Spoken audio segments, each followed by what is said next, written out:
care about, and today is one such story. Two focuses actually today, but we'll start with the ugly doll. Is it toy or an art? Is it an obsession or just a trend that you will forget? What exactly is Labubu? What is the deal behind it? And should you be falling into the trend or the trap? We'll discuss all of that on the program today. And after that, we take you from what seems like soft toys but with big consequence to out of space, where Shubhanshu Shukla tomorrow will become the first Indian in more than 40 years to enter into space. We bring you an interview with his family and we get you the latest updates on the man who's going to get into space. My name is Toya Singh. Let's take a look very quickly first at all of the headlines.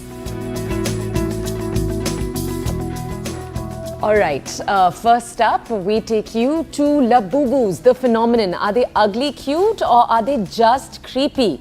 Fashion's strangest accessory, is it just a viral phase? Is there money behind the madness, and how is that money flowing? India roars back into space after 41 years, but there is a 1 day of delay.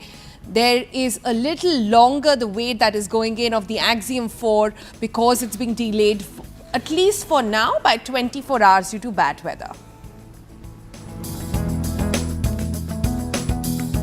And after that, on your screen, you're looking at the 2025 Tata Altroz. More than a facelift, that's the question. Now, we're also going to compare it with the Suzuki Baleno and the Hyundai i20 and tell you which is worth spending on.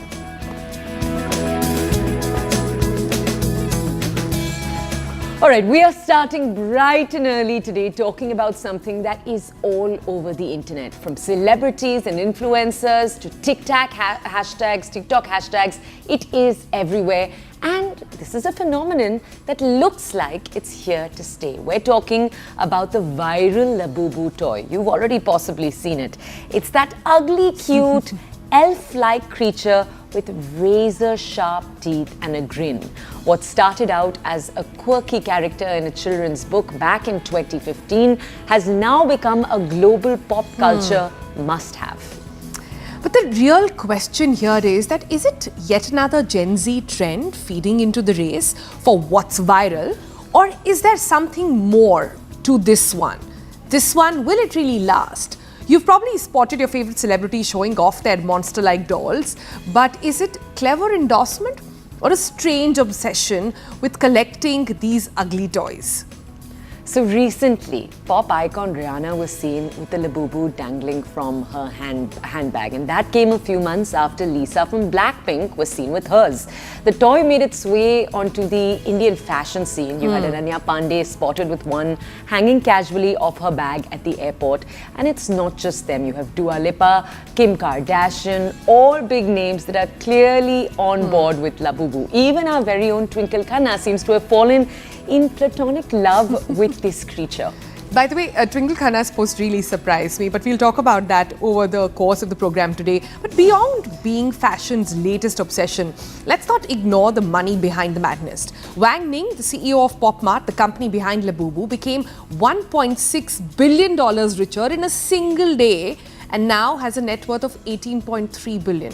So clearly it's not just about cuteness, and it doesn't stop at toys. Remember the Stanley Cup trend? Well, those pastel-colored tumblers, we'll just pop that up on the screen as well for you, with straws that became hydration goals and a must-have style accessory. All right, the obsession we're going to be focusing on today, this is what's special about it. It isn't just for adults.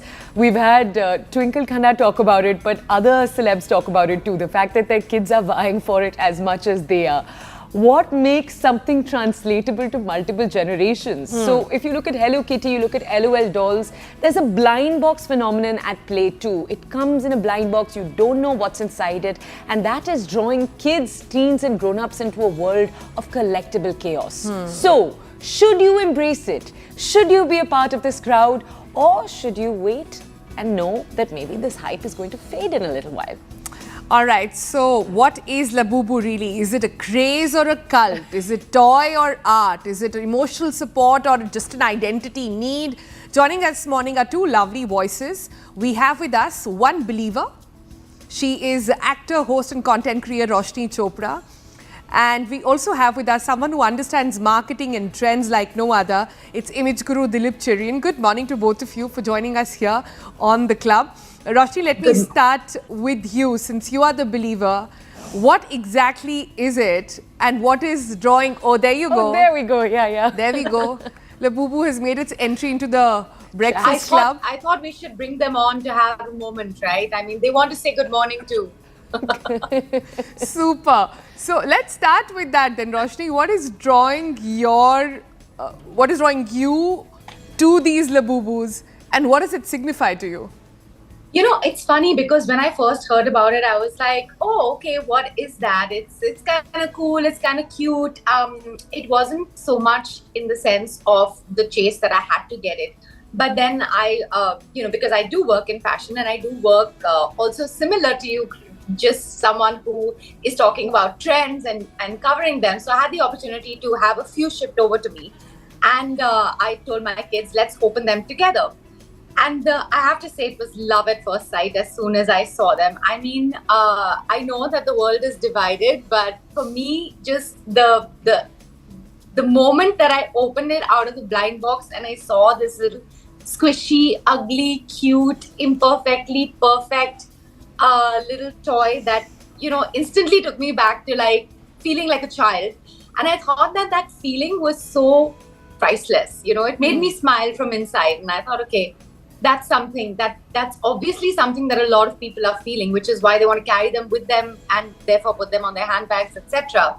I think it's a very interesting place where a designer toy has now become a collectible, has now become an emotional support for some, like you mentioned. And why not? I say, if it makes you happy, it can't be that bad. It also occupies this really interesting place, to your point, because it hangs off the fanciest designer bags. But at the same time, it itself is a toy. Let's talk a little bit more about that. Dilip, we'll come over to you to understand that.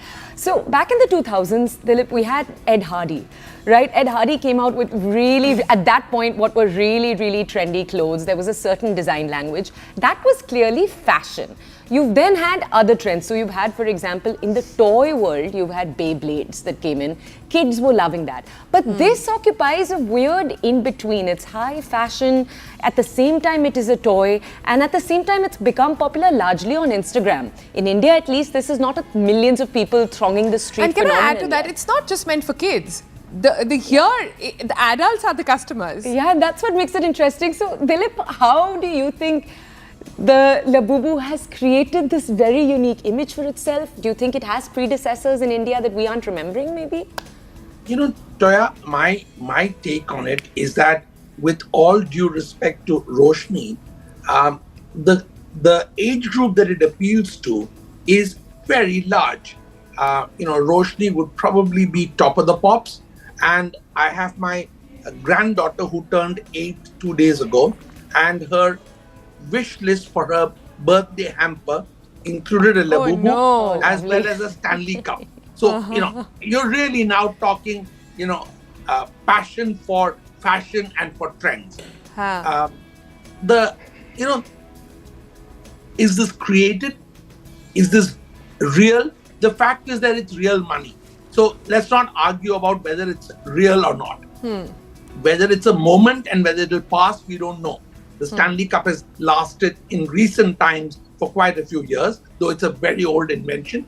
But so is Labubu. So companies that have been able to create these trends are able to do more than moment marketing.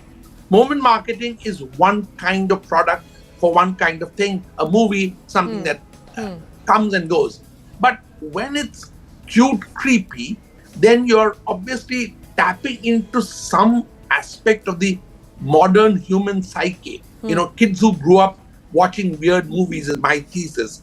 But essentially, if I take my granddaughter as a kind of case study of one, she's the kind who giggles through actual horror movies. So, creepy, ugly teeth doesn't faze them at all. It's all part of looking at it as beauty and wanting something cute and cuddleable. Will it last? My suspicion is that something that's taken 10 years to mature is riding on the fact that a K-pop artist really made it, famous. I suspect that a lot of these celebrity endorsements are actually non-paid, and all of them are not paid. Therefore, it's even more likely that it will last for a longer time, because a smart company that has doubled its share value is likely to now start using influencers much more virally. So let's see. I think it's got muscle to last for a while more, but does it have real collector value? I doubt it. Talking about that collector value is what I want to get Roshni in. By the way, Dilip, what are you saying? People who grew up on weird movies are the ones, right, liking Labubu? Like, what's going on over here? Roshni, you want to... I think it's something deeply rooted in our psyche. It's where you do embrace the ugly. I think the ugly, cute imperfection is what really draws me to it as well. I mean, if you kind of look at it, it's not an obviously cute toy. It's not something, because I'm not a person who naturally gravitates to like cute things. I like to think I'm a little cooler than that. So I would be like, okay, that's cute, not for me. But I think the fact that it's imperfectly perfect in this sort of really chaotic world, it's a moment of just fuzzy imperfection that you can look at and allow yourself to be a child just for a little while in the day. And that's why carrying them along also, kind of, I think really pays off, because you can be in a really serious meeting, but you can also be like, okay, I do have a child inside and she comes with me everywhere I go. I have one of my best friends is an award-winning architect who's taken her Labubus to Chicago to go collect an award for architecture. And, I mean, I don't think the award has given her as much joy as carrying the little Labubus with her on the plane and sending me pictures and documenting their entire journey. Yeah. So I think that there is an emotional connect. And just to elaborate on what Dilip was saying, which is that will this become a forever collectible? I think it's just the tip of the iceberg.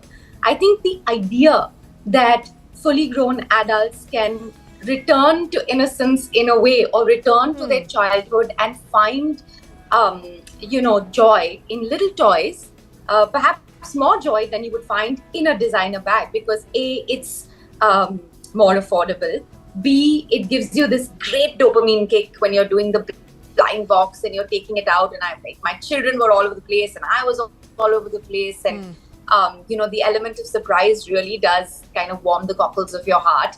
I think it's the tip of the iceberg. I think there are lots to come in. I mean, Labubus are just one trend, but wait till you hear about jelly cats. They're very cute as well. You've got the next one ready. Yeah. And the crybabies. I mean, I just think it's the beginning of perhaps a movement where personal expression can go into uncharted territory, where you don't have a symbol of financial wealth to project where you're coming from in terms of just what you like, what aesthetic you like. Got it. I think that's interesting, for self-expression, right, which is what fashion is about. But can I say this, Roshni, that, Dilip made a very important point. He said that his 8-year-old niece and even women much older are wanting it now. My mom wants one. So this is first of its kind in a way that it's a toy that appeals to several generations and several people inside the household. That's one. But do you think an 8-year-old would understand what this really means? Isn't this you are a mom of two, right? Yeah. You're a mom of two. Wouldn't you want to sort of be more careful about what trends your kid is sort of running after? I think it's an illusion that we can be more careful about what trends our kids are running after, to be very honest. Because children, once they go to school, their primary source of influence and primary source of inspiration comes from their friends. So the only thing that we can help them do is interpret why they like or why they don't like something. And that too, you have a fat chances at actually getting through to them. I think the reason children like it, I mean, it's very obviously when you get to touch one, you realize how cute, furry, fuzzy they are. But children who haven't, perhaps had a physical one still want it, that I think very much has to do with the whole social media effect, and we can't ignore that. This is a generation growing up with social media very much a fabric of the society, whereas we grew up with physical toys. I mean, when I was a kid, I used to collect trolls, so for me it is in a sense returning to my childhood. And perhaps I'm also a person who likes to overthink things, so I can't just say, oh, I have it because I like it. I need to justify intellectually why I like it. But with children, it's not like that. I mean, they see it around, they want one. Everyone wants to have what you're seeing everywhere. And that is the effect of social media, which we can't escape. But I think what's also interesting is that often when you see your parents carrying something, that generation thinks of it as cringe. So I'm just surprised that there are so many mums and kids that are sharing the same toy. Kids aren't saying that's cringe, I want to stay away from it, my mum has it attached to her bag. Yeah. That's rare. But Dilip, if we could just come to you and ask you, there's an aspect of this we haven't talked about yet, which is the fact that it's each toy, they're unique. They don't all look exactly the same. But at the same time, there is a uniformity to them. And I just want to ask you, when you see trends coming in, when you see toys or new things come in, have you developed a set of parameters that help you tell when something is going to be a trend a few months before it actually becomes a trend? Because you'll have 10 things be popular globally and one thing make it big in this manner in India too. What is your sort of prediction of when that happens? Is there a filter, Toya? The answer is there isn't. You have to be always active, alert, which is why I'm always learning. The fact is that you are talking of a generation which spans maybe 2 generations of people who've been chasing perfection, who now are embracing ugliness. So the ugliness is all right as long as it is a little tag hanging on your very expensive bag, but understand that tagging of something imperfect to you is coming to and being embraced by a generation that has to have their hair done right, their clothes, their lips, their as far as males are concerned. I think this trend particularly is a female market oriented trend, and given that Labubu is a female, it works very well because you can obsess over it. It becomes something that is an object to cuddle and feel good with. That's one part. So I'm not sure whether you can spot them ahead, but as I said, male trends are of a different kind, and they tend to be of different kinds of accessories. But a cult of this kind, which has taken time to mature, has room to grow, and we can't knock it off. The only thing that could block it at the moment in the large American market is tariffs, but the company has got production shifted to Vietnam and hundreds of other places. But the fact is that India embracing it, is there a check? I think India tends to now, in the age of Instagram, accept almost anything that is trending anywhere, as far as it's the upscale West or the upscale Far East. So I think that Indians are now becoming more trend prone, and I think the chance of infections are quite high in almost any product. Sure. So Dilip has already called it a cult, which is quite interesting for me. But Rajni, how much of the resale value of Labubu is just inflated, or do you think isn't it too early to even evaluate that? I think, I've been seeing also, like you probably have videos of people standing in lines, etc. In London and places like that. My sister went to the Pop Mart in London because she lives there, and she said it was crazy. There were like long lines outside. I think in India, since you don't have a physical store, or actually even across the world where people are wanting to order them, they have been kind of reselling at an inflated value. But the normal ones, like these ones, are not, and I say this lightly and from a place of unfair comparison, but they're not incredibly expensive. Like I think in the resale market, you could get them at 2 of them for 5,000 rupees, which I think is still, They will go up. Will they go up? I don't know. I'm not collecting them in terms of their resale value. But the more rare ones, or the special edition ones, yes, they are more expensive.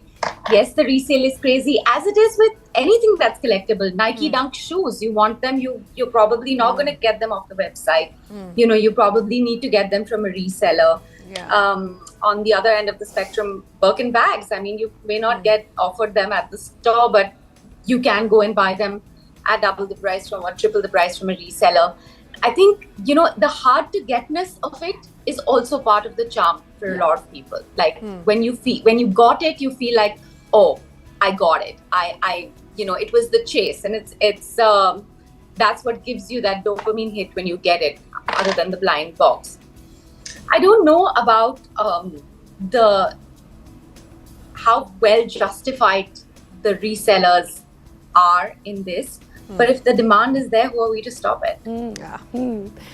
That's like spoken like a true market comment right there. If the demand is there, who are we to stop it? Let's go to Dilip very quickly to understand one last thing. Dilip, often marketers will make philosophy of a moment like this. They will say that in this moment of economic woe, when we don't know what's happening, there's uncertainty, cuteness gives us an outlet. There's an irony to that juxtaposition that I feel like philosophers and those who talk about advertising love to talk about, that contrast.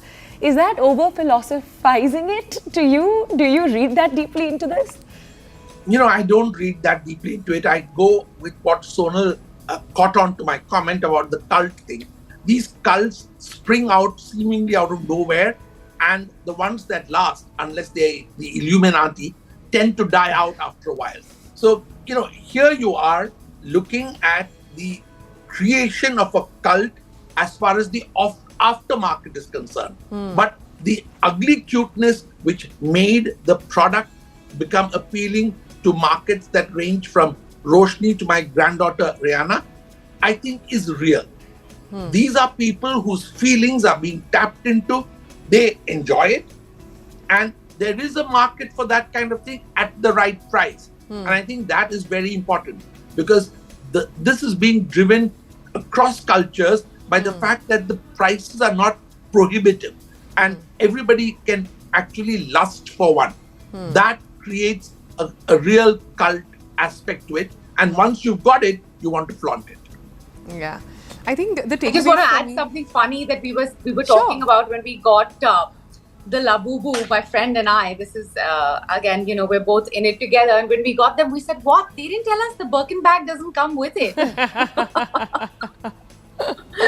Yeah, I think that's my takeaway from this, that there is a certain sense of aspiration, there is a certain sense of connect, there is a certain story that the Labubu speaks, which is why I agree with Dilip that it has got this sort of a cult following, which is why it is perhaps the only trend that has appealed to every age group in the house, and which is why this just could be the beginning of a much larger franchise that we see coming. So for the moment there, thank you both for joining us, for sharing your perspective and letting our audiences know what... Say goodbye. Yeah, thank you for bringing them on, Roshni. Thank you, Dilip. See you. All right, let's head into a quick break. Are you buying one? Side, no, I'm not buying one. I was just going to say, we forget all our conversations around sustainability when it comes to things like this. So that, I think, often is tricky. Not that, we practice such eco-environmental awareness in other areas, but let's head into a quick break. On the other side, we take a look at something entirely different. We are going from the world of viral, lovable soft toys into space as India roars back into space with a man who is leading the journey after 40 years. We're talking about Shubhanshu Shukla. We bring you a conversation with his family and tell you all about the trip that's supposed to take place tomorrow. See you in just a few minutes.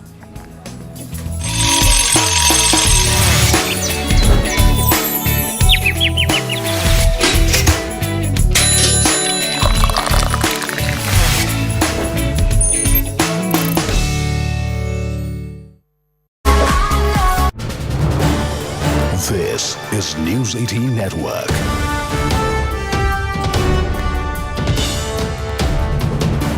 India's largest news network.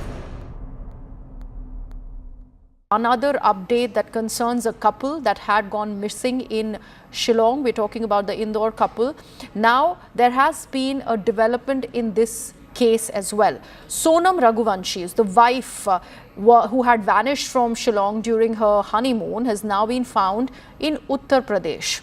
Late last night, Sonam reportedly called her brother from a roadside eatery in Ghazipur in UP, breaking her silence and revealing her location. Raja Raghuvanshi, who is the husband, he was found dead, remember. His elder brother, Vipin, has confirmed to CNN News 18 all these developments. Reacting to the news, the Meghalaya Chief Minister has also taken to social media announcing that the 3 accused, all from Madhya Pradesh, have been arrested so far. He's also confirmed that the woman involved has surrendered. By the woman, does he mean Sonam? Is one conjecture that is also being drawn, and the operation, he says, to nab the 4th accused is still underway. But even as the police call it a breakthrough, Sonam's father has rejected their version. He has said, and I'm quoting, what the police is saying is not true. We demand a CBI probe into the matter. Meanwhile, the man at the dhaba in Ghazipur in UP who helped Sonam recalled that she was crying and asked to make a phone call. We gave her the phone, he says, and then alerted the police. धन्यवाद है जो मिल गई है, तो लेकिन क्या, ये तो वो भी दुख है और ये भी दुख है। अभी तो राजा के कातिल का भी पता पड़े। अब दुख तो है, मिल भी गई है तो भी हमको तो दुख ही है, छोरा चला गया। मैं ढाबे वाले के पास पहुंची, वहाँ उससे रोई। ढाबे वाले से रोने के बाद में उसने मोबाइल दिया ढाबे वाले ने। अच्छा। हाँ, ढाबे वाले ने मोबाइल दिया तो फिर उसने गोविंद जी को फ़ोन लगाया। अच्छा। हाँ, तो गोविंद जी ने फिर रात को फ़ोन लगाया तो वहाँ पुलिस पहुंची, थाने की वहाँ ढाबे पे। ढाबे से वहाँ की पुलिस लेके आई है। अच्छा। मेरी बिट्टी से अभी मेरी बात नहीं हुई, सोनम से। वो गलत दावा कर रहे हैं। अच्छा। वो लोग बिल्कुल 100% गलत दावा कर रहे हैं। वो लोग निराधार झूठ बोल रही है, क्योंकि वहाँ की पुलिस फंस रही है उस मामले में, इसलिए वो लोग ये दावा, उल्टा दावा कर रहे हैं। भाई हम क्यों करवाएंगे ये चीज? मैं आपसे पूछ रहा हूँ, ये बच्ची भी क्यों करवाएगी? बच्ची अगर ऐसा करवाती तो घूमने क्यों जाती? अच्छा, आपने फोन नहीं लगाया? तो इसके बाद में फिर हम लोग दिल्ली जाते हैं कि अमित शाह जी से मिलने के लिए कि भाई हमको सीबीआई की जांच दो आप।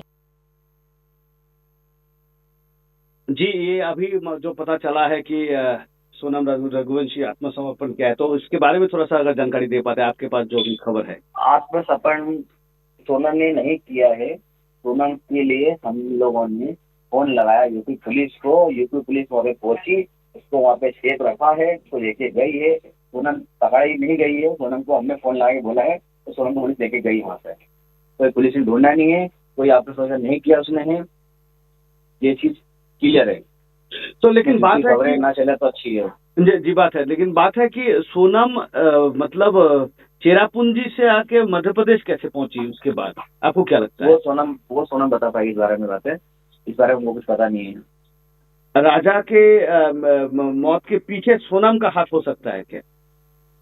अरे तो कंफर्म नहीं है इस बात में, सोनम बता पाएगी बात है। क्योंकि आप वहाँ शिलांग में थे, आप मतलब ढूंढ रहे थे, पूरे मामले को नजदीक से देख रहे थे, बोल रहे थे कि जब तक नहीं होगा तब तक मैं यहाँ से जाऊंगा नहीं। उसके बाद राजा का सब मिला। चीजें सुनो, ये कोई भी चीजें कंफर्म हम तक नहीं कर सकते हैं जब तक सोनम को जो है 4 आरोपी के सामने खड़ा नहीं करा जाता है। तब तक सोनम कंफर्म करेगी उनको, तो सोनम को वो कंफर्म करेंगे कौन था कौन नहीं था, सारी चीजें मैच होगी। उसके बाद में बड़ा आरोपी कौन है, क्योंकि 3 सुपारी किलर भी पकड़ा गया है। मैं वही कह रहा हूँ, उसमें सारी चीजें कंफर्म होगी। कंफर्म हुई नहीं है। सोनम के मिलने के बाद सोनम की सारी कंफर्म करेगी चीजें, सारी चीजें। तो सोनम को जो है यहाँ पे लाया जाएगा, कंफर्म सारी चीज करी जाएगी, इसकी बात की आगे बात बढ़ेगी। लेकिन ये पूरा मामला जो है आपके लिए एकदम चौंकाने वाला है कि सोनम अब मध्य प्रदेश में पाई गई है चेरापूंजी से। देखिए, ये चीज अचंभा थोड़ी तो है, ताकि इसमें भी हम लोग कुछ बोल नहीं सकते ज्यादा। अब मतलब आप सोनम के मुंह से सुनना चाहते हैं जो आगे का बात है, या पुलिस के मुंह चाहते हैं आगे की बात क्या थी, क्या बात थी, सच्चाई क्या है, सच्चाई क्या नहीं है। ये मीडिया के माध्यम से तो बहुत सी चीजें ऐसी लिखी जाती है जो नहीं होना चाहिए। नहीं जी, इसीलिए आपको फोन किया है कि जो होना चाहिए वो ही हो, और आप ही बता पाओ कि आप प्रत्यक्ष रूप से पूरे मामले से जुड़े हुए हैं, या पहले दिन से आप लगे हुए हैं। इसीलिए मतलब क्योंकि आपके घर की बहू है। तो वही कह रहा हूँ, हमारे घर की बहू है, हम लोग इसी के लिए कह रहे हैं। जब तक हमको कंफर्म नहीं होगा, जब तक हम लोग किसी भी बात में भरोसा नहीं कर पाएंगे। लेकिन कभी भी शक शक हुआ था कि ऐसा कुछ हो सकता है? ऐसा कुछ शक नहीं हुआ, कुछ भी नहीं हुआ ऐसा है। क्योंकि आप लोग ये मान के चल रहे थे कि बांग्लादेश तक उसको अपहरण करके लेके गया होगा, अब बांग्लादेश के जगह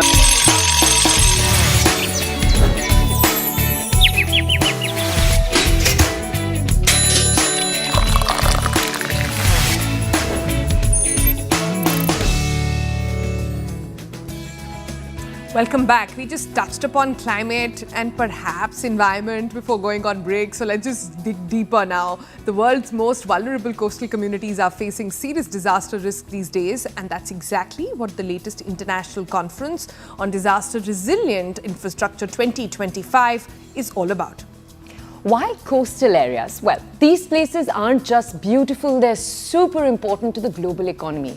They generate 1.5 trillion a year when it comes to money. They're expected to nearly double that by 2030. Plus, almost 90% of the stuff we buy and sell worldwide gets shipped by the sea. The Prime Minister stressed how urgent it is to act in this moment. Now, the ICDRI 2025 is all about turning big talk into real action, and the goal is to make sure coastal communities worldwide are safer, stronger, and ready for whatever the future really throws at them. Our colleague Shrishti brings you this report from France, where the conference is actually underway. About 37% of the world's population lives within 100 kilometers of the coast. To make matters worse, the population density in all these regions combined is double the international average. And it is these coastal communities which are on the front lines when it comes to the impact of climate change disasters. The world has already warmed by a degree Celsius, and this climate change and global warming is making all these natural disasters much more intense, frequent, and their scale has also increased over the years. Not only that, at least 90% of the world's goods are transported by the sea, which brings the attention to the sea and our coastal communities which are battling the impacts of climate change. All these urgent concerns are taking center stage at the 7th edition of the International Conference on a Disaster Resilient Infrastructure 2025, which is happening here in Nice, France. And now this two-day conference is happening alongside the United Nations Ocean Conference, which is being organized in Nice, France from June 9th to June 13th. Now, the main theme this year is also to advance the sustainable use of our oceans. Here, after the two-day conference, a 10-point agenda was agreed to, which focused on building resilience in these island states. Put out a 10-point agenda. We've been preparing that with a lot of consultation with experts and states. We've got it here as a draft document. You want the island nations and other participants to reflect on that. And if they all agree, then this 10-point agenda becomes something that we become champions of. And what we're talking about is, building better codes that have factored in aspects of climate change and other disaster risks. Better use of data. We're at a time where we can actually do a lot more with data. So how do we focus on data in a way where we can maybe provide early warning faster? Or we have tools that allow us to process data quickly that can inform the power sector. So we're looking at data. The third part of it is access to finance. How do we facilitate more finance to these projects that that will need to be finance will need to flow to Greece. All right, let's take you now from stories here to stories that are taking place everywhere across the world. First, with a particularly important story playing out right now in LA, where violent protests continue following immigration raids by the Fed after President Donald Trump deployed 2,000 National Guard troops to control the unrest. Protesters have set vehicles on fire and blocked roads. Remember, LA has one of the largest immigrant populations across cities in the United States. Police have responded with tear gas and rubber bullets. Trump has vowed to take strict action against rioters, and the situation remains very, very tense with clashes between protesters and law enforcement officials. In another incident of gun violence in the United States, an unidentified man opened fire in fountains in Las Vegas, where panic erupted in the area, which was bustling with people moments before the gun violence. And as they started screaming and running to protect themselves, according to media reports, at least one person was shot at. The incident was captured on YouTube live stream. The video is of a man at a crowded lane was seen interacting with a woman moments before he began shooting indiscriminately at someone off screen.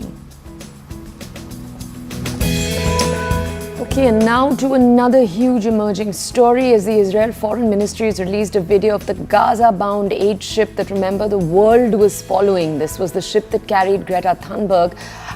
The climate activist had said they had been kidnapped by Israel. Now, Israel is attempting to counter that narrative. They are seeing that IDF was distributing food and water to those aboard. They have also said in their version that she was on her way to Israel safe and in good spirits, posting a smiling picture of her. An explosion at a storage site for unexploded ordnance of the US military base on Japan's southern island injured 4 Japanese soldiers, though the injuries are not life-threatening. The 4 soldiers sustained finger injuries while working at a facility that belongs to the Okinawa Prefecture and temporarily stores unexploded ordnance, mostly from wartime, and found on the island.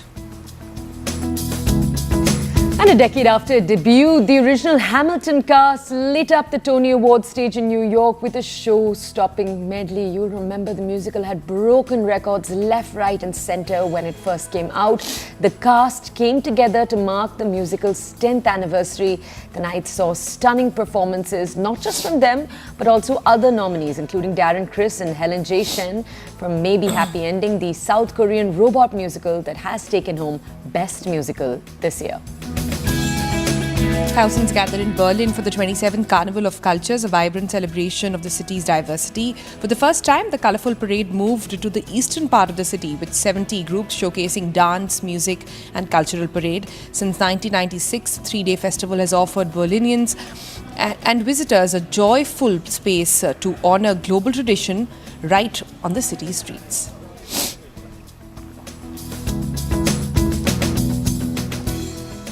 And the 2025 FIFA Club World Cup final will be played at the MetLife Stadium in New Jersey. Home to the NFL Giants and the Jets, the 82,500-seater will host the finale of the expanded 32-team tournament, taking place across 12 US cities from June 15th to July 13th. The Club World Cup will follow a group stage knockout format with global giants vying for the top title. The Indian men's hockey team lost 3-2 to the Olympic champions, the Netherlands, in their second consecutive FIH Pro League defeat on Monday. India, having already lost 2-1 to Netherlands on Saturday, began the match strongly with 9 circle penetrations in the first quarter, but couldn't convert their pressure into goals. Lastly, in the entertainment world, actor Paresh Rawal responding to a fan asking him to reconsider his decision to quit Hera Fairy 3. He called him the hero of Hera Fairy. The veteran actor responded and said there are 3 heroes in the film. He subtly acknowledged the trio's importance while standing by his decision to step away.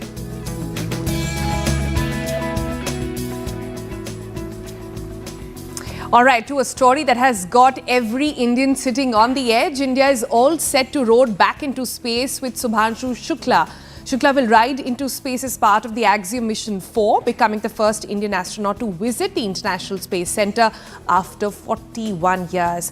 The Axiom 4 commercial space mission, which will take a team of 4 to the International Space Mission, has been postponed, however, by a day to June 11th due to bad weather. Shukla and the other 3 astronauts have been in quarantine since May 25th in prep for this exact space trip to ISS. They've been training ahead of the launch, and along with Shukla, there's Peggy Whitson, she's from the US, you have Sawaz from Poland and Tibor Kapu from Hungary. While they all bring their own talents to the table, Shukla has been getting a ton of attention from fellow astronauts. They've described him as wicked smart. And also, Shukla's journey will take him nearly 400 kilometers above Earth, and it's going to be an unforgettable adventure. So get ready. We were getting up for it today, but the wait is a tad bit longer, and we are hoping will not get any longer further. But let's find out more about this with our colleague Shrishti, who's been tracking all these updates, even as she is in France, in Nice right now, covering all things climate. So, Shrishti, from covering all things climate to bad weather, that has ensured that all of us are waiting in. What exactly is the update there? Good morning, Sonal. Good morning, Toya. Good morning. So we all know we were really waiting for Shubhanshu's mission to launch, but the mission has now been postponed by 24 hours. As of the latest update, the mission will take off around 5:30 p.m. Indian Standard Time on Wednesday. So what really happened was that all the other the technicalities were going fine. It's just that the weather conditions, although the weather conditions during the launch around the launch site were very fine, but during the ascent corridor, the kind of path that a rocket takes once it lifts off, so they were not really optimum, and that is why the team decided that it may not be right to launch. So I think the live operations will now start around 3:30 p.m. So we'll know in the next few hours that all the conditions are met only when this mission will take off. All the 4 astronauts are really gearing up. They have been quarantined for last 2 weeks. So, and this mission is something that, that marks India's return to human space flight after almost 40 years. So everybody is really eagerly waiting for it now. So, Shrishti, tell us, what is Axiom? Axiom Mission 4 is what this mission is called. I believe Axiom has space dreams of its own. What are they, and why is India sending up someone with this mission? So, as we all know, India has already committed to, take 3 of its astronauts to the low Earth orbit. And that is our Gaganyaan mission. And Shubhanshu Shukla is one of those 4 astronaut designates who are, who are going to be part of this mission. So Axiom Mission 4 is that mission which will kind of provide him the necessary training. It'll give him an exposure to how the space is like. So this will be very crucial when he, becomes part of Gaganyaan 2 years down the line. Now, Axiom Space is a private space agency based in the US. It has been collaborating with NASA for a long time. In fact, it has already carried out 3 private space flights over the last, some years. So this is the 4th private space flight that Axiom is taking. Also, it's important for us to understand that this International Space Station, it has been orbiting the Earth for 25 years almost, since 2000. And its end of life is approaching soon. Now, Axiom Space is that private space agency which is going to set up its private space station, right? So that will continue the operation. So overall, it's a very significant mission for India, of course, because it gives us that exposure, and for Axiom Space because it's giving those, it's allowing it to, do all those experiments which will be crucial for it. So, and also, it's the first time that India has collaborated with a private space agency to carry out a human space flight. So it's significant in that ways as well. And not just India, but Hungary and Hungary and Poland, the 2 other astronauts, they're also returning to human space flight after a long, long time. Right. Shrishti, we also spoke, we showcased our TBC viewers yesterday with your interview, the very endearing interview that you've had with the parents of Shubhanshu. And like a typical father in UP, every compliment came with a bit of a complaint. कि हमें कुछ बताता नहीं है. Every compliment came that, he just tells us towards the end, just 4 days before. So anxiety, anxiousness must be building there. But I want to understand why exactly, Shubhanshu was picked up, hand-picked for this mission. You've been reporting that he was already prepping up for Gaganyaan, and this was a bit of a surprise, right? Yes, so Shubhanshu is an Indian Air Force test pilot. He has been in the Air Force for almost 15 to 16 years. So obviously in 2019 when Gaganyaan was announced, so that was the time a lot of people who are aspiring to be astronauts, who had it in them, they applied, and he was one of them selected. There are various criteria to get selected to an astronaut. It's not just one of the things that you need to do. There's just not one skill set that you require, and you require physical and mental toughness. So there are several conditions that Shubhanshu Shukla met. Apart from him, there are 3 other astronaut designates as well who met this criteria and they were selected. And like I was talking to his parents, they were again and again insisting that Shubhanshu is somebody who's very determined. When he sets his mind to something, he gets it done. So I'm sure that was one of the things that was also, that kind of impressed the selection board when they selected these astronauts to make history for India. How long, Shrishti, very quickly, can you tell us how long is he going for? So this mission is going to last for 14 days, almost. So once they take off and they dock with the International Space Station, they'll be there for almost 14 days, during which they're going to conduct a lot of experiments. And I think about almost 60 experiments would be performed by all these 4 astronauts, which is, I think, the most extensive science experiments over the last few years. So Shubhanshu has about 7 space experiments shortlisted by the Indian Space Research Organization, which will focus on various microgravity conditions. So over the next 14 days, if the mission lifts off successfully, we'll have a lot of details coming in. He's also going to interact with the students live from the International which is the very exciting part. Yeah. So we're going to have Shubhanshu live in space, interact with students in India and across the globe as well. They can have a live interaction, show him around all these videos that we've been seeing of especially our women astronauts and their hair flying has been going viral. So we want to hear from the men as well. But we leave it there for the moment. Shrishti, thank you so much, and please keep us posted on what's happening with this one. So much interest in this story, and we really hope that they finally lift off and go safe, come back safe and in time. You know what happened the last time. Yeah, and it's also, but it was just so lovely to hear such positive stories just about the man that he is also. Okay, let's move on from this now to something entirely different. We're taking you from those that will go out of space to those who are going on the road. We're moving to the automobile sector, and particularly we're looking at the 2025 Tata Altroz. There's been a facelift that's taken place, and that facelift is making waves in the premium hatchback segment. Now, with refreshed styling, enhanced features and a versatile engine lineup, Overdrive deep dives and takes a look at this car. So you can watch out.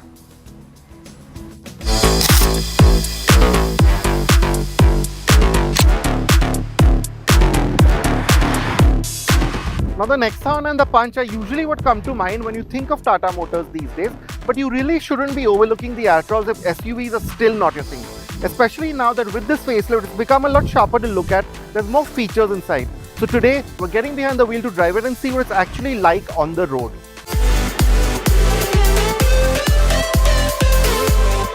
The Altroz was always a smart looking car, and this update adds a modern, sharp edge to this. The front fascia has been overhauled with the heavily detailed LED headlamps and the new grille and bumpers that draw inspiration from the Nexon and Punch with their compact fog lamp housings and tough cladding.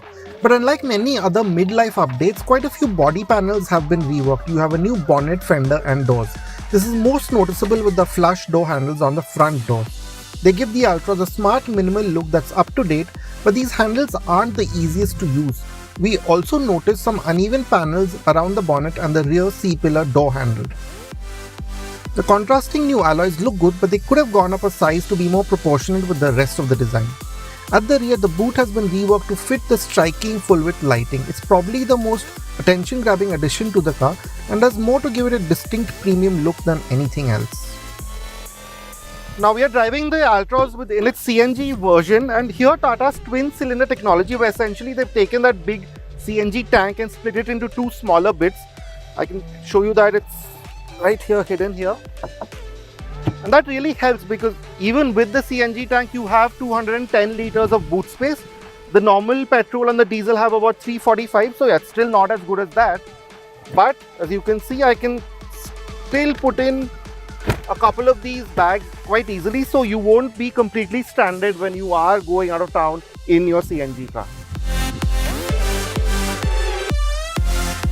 Now, just like how the Altroz has been sharpened up a bit on the outside, even on the inside, it feels like a more modern space now. And that's mainly due to this new sort of design here. Now, the basic shape hasn't changed, as you can see from the lower half of the dash, but you have these kind of rich materials here, this more prominent ambient light setup here, and a few new textures and finishes. A big differentiation comes with the screens. You now have the newest 10.25-inch infotainment from the Punch and Nexon here. Like in those cars, this unit is logically laid out and has quick responses.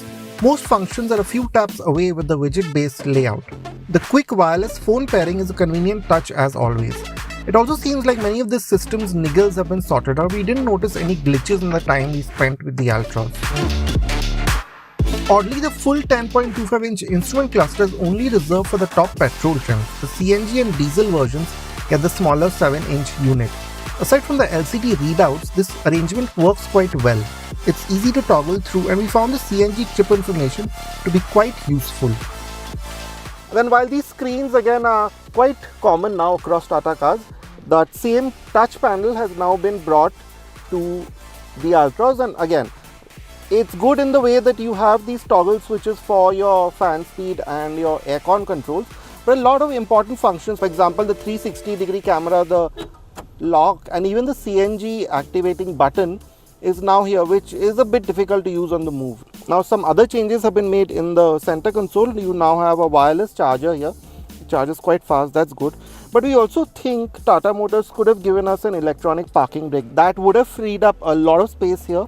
Now another change that has been made is the new steering wheel. Again, it's very similar to what you find in, say, the Nexon and the Punch. So yeah, and while we do like the feel of it and the way it is to hold, especially the two-spoke design, some of the buttons can be a bit difficult to use on the move, like we noticed in the Nexon, but I must say that Tata seems to have reworked the horn pad and it's a bit easier to use now from earlier. The Altros's Alpha architecture has always been space efficient, so that continues unchanged. You have the 90-degree doors that make life easy, but there's also great storage space in the door pockets and massive glove box. These can hold large bottles and other items easily. Another good addition is that of the 65-watt Type-C charging ports front and back. Now while Tata Motors has been improving the quality and fit of its cars, you notice that the Altros has a few lesser rough edges than, say, what the Curve had that we drove a few months ago. There are still a few uneven bits. As you can see, this kind of doesn't quite align.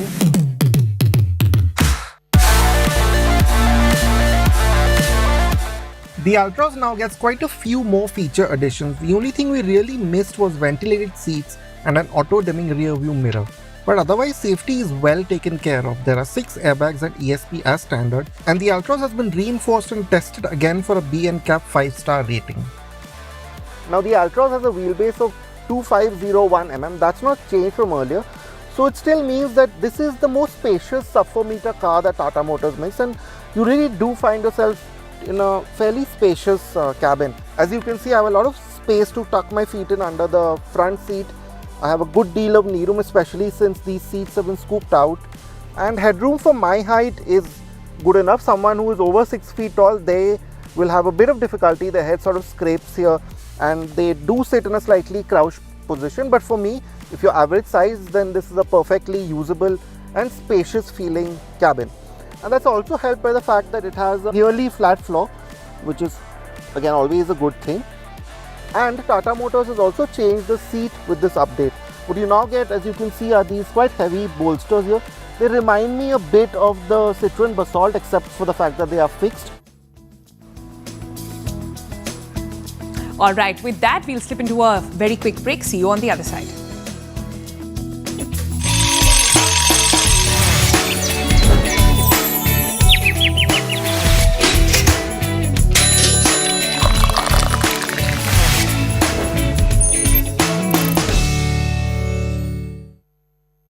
Dad.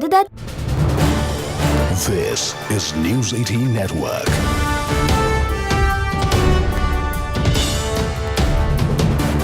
India's largest news network. Another update that concerns a couple that had gone missing in Shillong. We're talking about the Indore couple.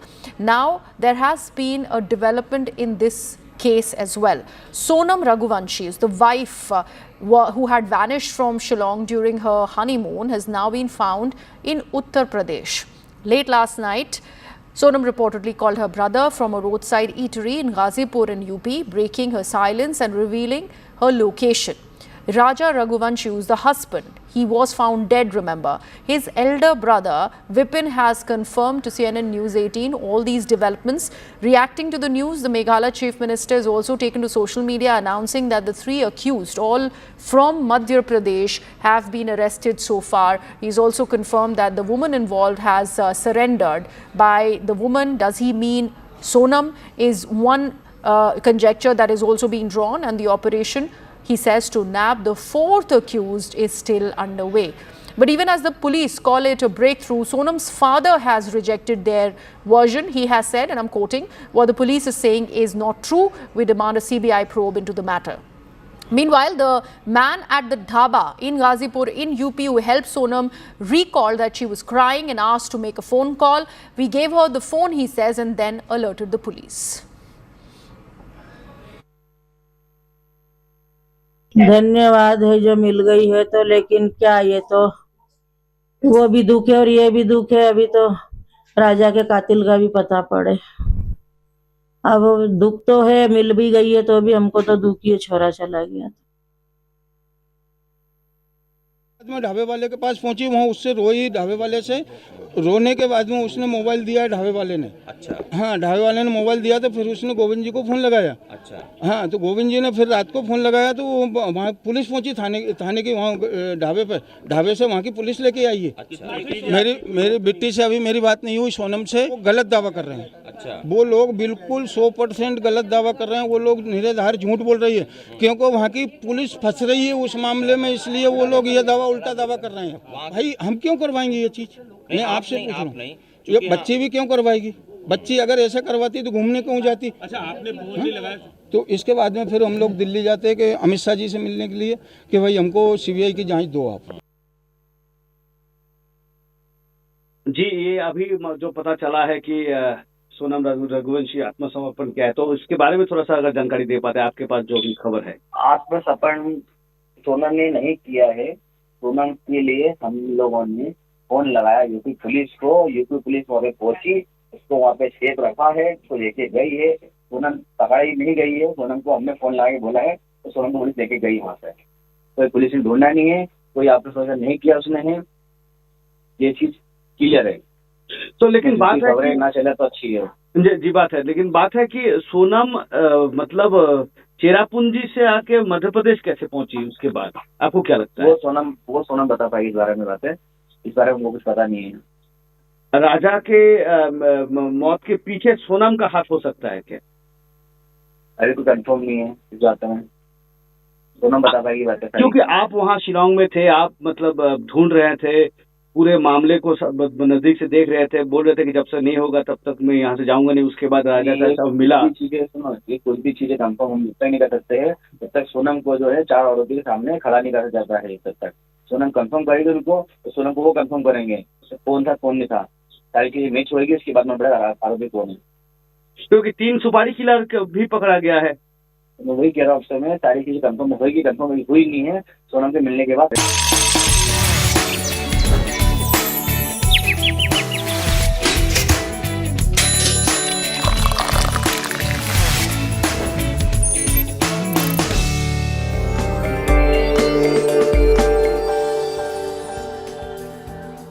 All right, next we bring you a special segment on financial markets powered by Money Control Pro, Money Control's premium destination for investing and business insights. Let's start with how markets are pegged to open this morning. GIFT Nifty indicates a stable opening for the Indian stock markets. Asian stock markets rose in morning trade on optimism about US-China trade talks, and US stock markets closed marginally higher as well. Crude oil prices, meanwhile, edged higher, while gold prices eased as traders track the US-China talk. Okay, let's take a look at one sector in particular. The hotel industry demand continues to remain strong. Rising income levels as well as building of new tourist spots should support leisure demand. Healthy economic growth, India's rising stature, corporate travel demand, they're all expected to remain buoyant. Favorable demand supplies as the situation is expected to drive occupancies as well as room rates for hotels. You can log into Money Control Pro to find out more about India's hospitality sector and various other actionable insights on the market. It's the premier destination for all investing views and financial insights you're ever going to need, brought to you by Money Control.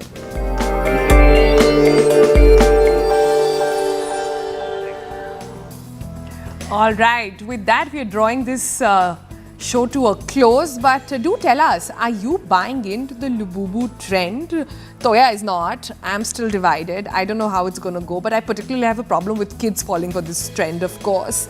And do tell us how you are planning to watch India's sort of triumph into ISS. Yes, that's going to be taking place tomorrow at around 5 p.m. if everything goes according to schedule. Yeah. We're going to be tracking every detail. Remember, it's a 2-week trip. We're going to be covering it with full force. Give us your feedback as usual. Remember, to us on Twitter and on X, to The Breakfast Club. And what are we doing tomorrow?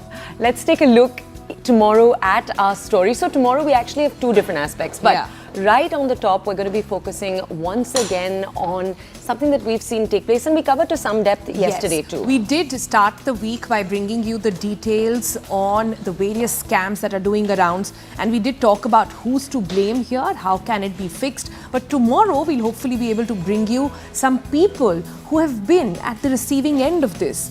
What is it that we can learn from their stories? All of that coming up on TVC tomorrow. See you then. Goodbye.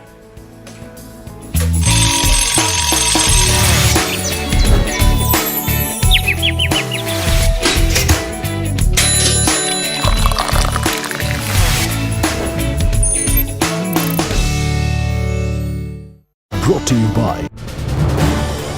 This is News 18 Network.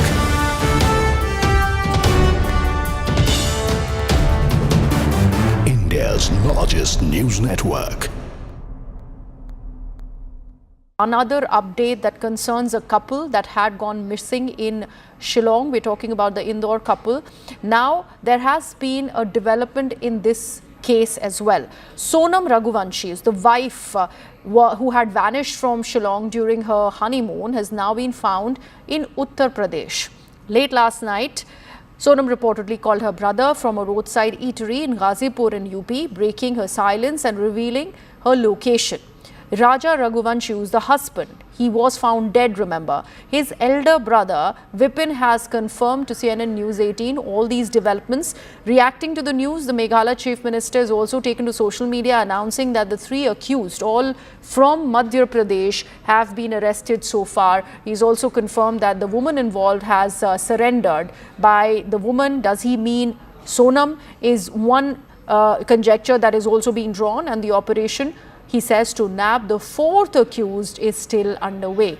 But even as the police call it a breakthrough, Sonam's father has rejected their version. He has said, and I'm quoting, what the police is saying is not true. We demand a CBI probe into the matter.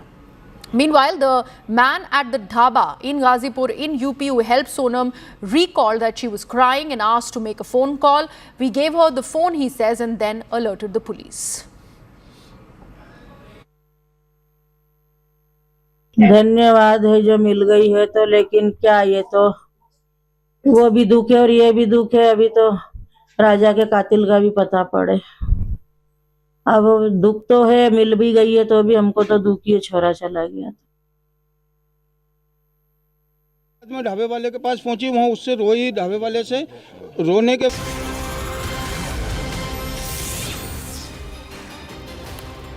Good morning and a warm welcome. You're watching CNN News 18 with me, Griha Atul. Let's begin with the shocking story, the murder of Raja Raghuvanshi, who went missing with his wife in Meghalaya's Cherrapunji.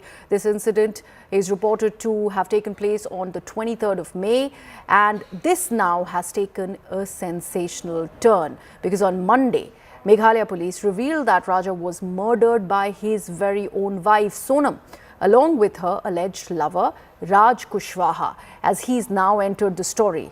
The murder, we are told, was meticulously planned. Raj, in fact, stayed in touch over phone with Sonam, while 3 contract killers who go by names Akash, Vishal and Anand, they executed this crime on a deserted road.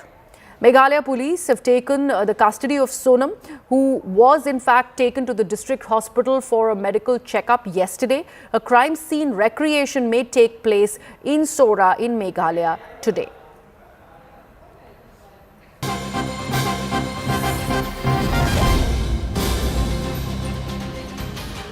We're now getting some more updates. We are learning that Sonam Raghuvanshi, alleged to have planned this particular murder of her husband Raja Raghuvanshi during their honeymoon in Meghalaya. has been placed under a 72-hour transit remand.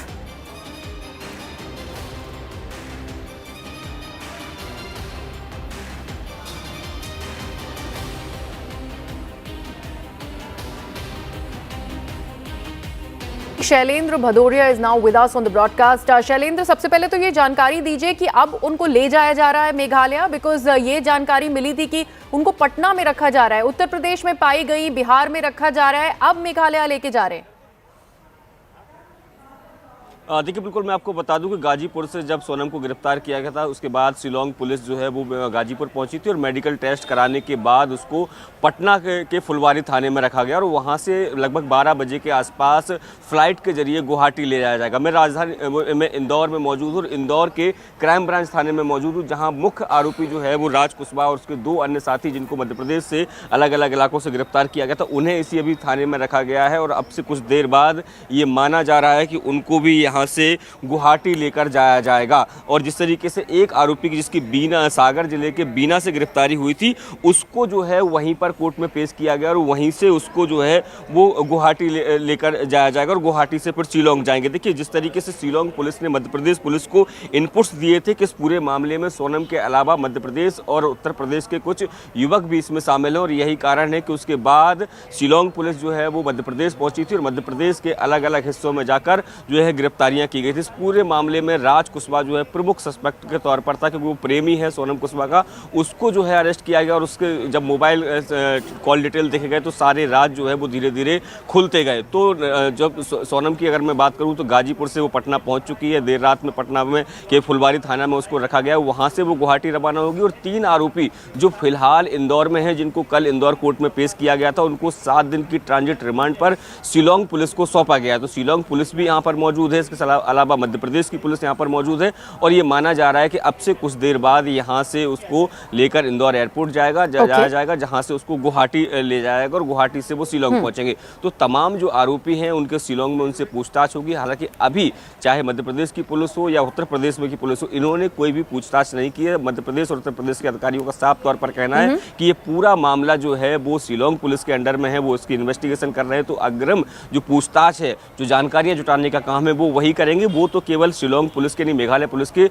जो support है जो उनको चाहिए था वो देने का फिलहाल काम कर रहे हैं। जी Shailendra, thank you so much for joining us. We are getting some more updates on this big story that we continue to track. We're learning that Raj Kushwaha, the slain husband, one of the people who was arrested for the murder of Raja Raghuvanshi, the slain husband, is Raj Kushwaha. He is the alleged boyfriend of Sonam. This person was arrested from Madhya Pradesh on charges of plotting to kill Raja and who was also seen as the deceased's funeral, we are told. Raja Raghuvanshi's sister, in one of the videos on her social media handle, has claimed that Raj Kushwaha was very much there consoling the family. Let me take this across to my colleague Preeti Priyadarshini, who is now joining us on the broadcast. Preeti, we are talking about how the series of bizarre turns this particular case is taking. First, we learn of the honeymoon couple who go missing. Next, we learn that the wife is found not in Meghalaya but in Uttar Pradesh. And now we are learning that she possibly planned this entire murder along with this person, Raj Kushwaha, her alleged boyfriend. And he eventually was seen at the funeral of Raja Raghuvanshi. Exactly, Griha, and today we have got to know that with the recent update that we have got to know that they might be reaching with Sonam, Meghalaya police might be reaching at around 3:55 in Guwahati, and from where they will be brought to Shillong first for medicals and then medical checkups, and then maybe tomorrow she will produce at the court, and then the murder scene will be recreated. But at present, the place where we are is the guest house from where the second CCTV footage, which actually was a very important clue for Meghalaya police to solve the case, was the second CCTV footage where it was seen that they bought the scooty, they hired the scooty from Shillong and came to Sohra. We are currently in Sohra in Cherrapunji, from where they came here with the scooty and they wanted to have a room here. They were denied because there was no vacant room, and they had to approach towards Molilong, the double-decker route bridge where the dead body of Raj Raja was found. And also nearby that dead body was a raincoat lying with blood stains, which was later got to know that with the CCTV footage help, it was they got to know that it was Sonam's raincoat. So it is another clue that has come up, that what was Sonam trying to portray? Did she notice the CCTV camera here in the hotel? Did she already know that this hotel has a CCTV footage for which she wanted to show that the black raincoat belongs to her, so that the police when they find the raincoat with blood stains, they think that even Sonam was dead along with Raja Raghuvanshi. That is another we can say another thing that the Meghalaya police is now they will bring her back and recreate the murder scene and try to find out what she was trying to do, because she was previously also here in Cherrapunji. She knew the places here, which is why she insisted on coming to Cherrapunji instead of any other place. Preeti, that's an established fact, is it, that she has visited Cherrapunji? Are there records, data or hotel details possibly at places that she stayed in, which is why we are saying that she had visited these places before? Griha, after she is brought to Cherrapunji again, definitely those things will come up, because Meghalaya police is now taking entire case into a lot of seriousness, and they are bringing her back to Sohra tomorrow, perhaps to find out where she stayed previously and how she, or when she came here, if she was with Raj, because one of the prime accused is Raj. Did she come with Raj here? And if both of them were here, if it was then itself that they planned to kill Raja or Raghuvanshi, that will be clear by tomorrow or maybe in 2 days, when the scene is recreated, when she is brought here, she is questioned. As of now, there are sources that are telling that she was here. Even she has stated that to Raja previously, to his family as well, that she knows Cherrapunji well, and there is nothing to get to be in fear of. Absolutely, so like we are mentioning, these are bizarre turn of events, and the presence of Raj Kushwaha at the funeral of Raja Raghuvanshi also raises several questions. Whether he was known to the family, what eventually was he really doing there at the funeral? So let's first break down this entire murder plot before you. Here's what has happened and how things have unfolded. This is what we've learned.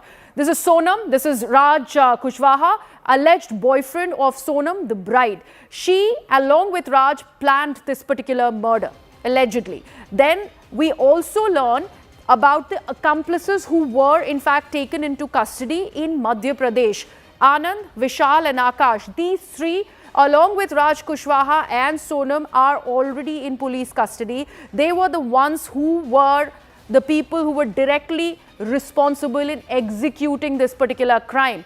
He was the mastermind. These three executed the crime. They were in Shillong. And as far as the coordinates are concerned, they were the ones who were very much present there. They were the ones who met with the couple in Sora, in Meghalaya, and then eventually took Raja Raghuvanshi to that deserted place and then hacked him to death with that machete.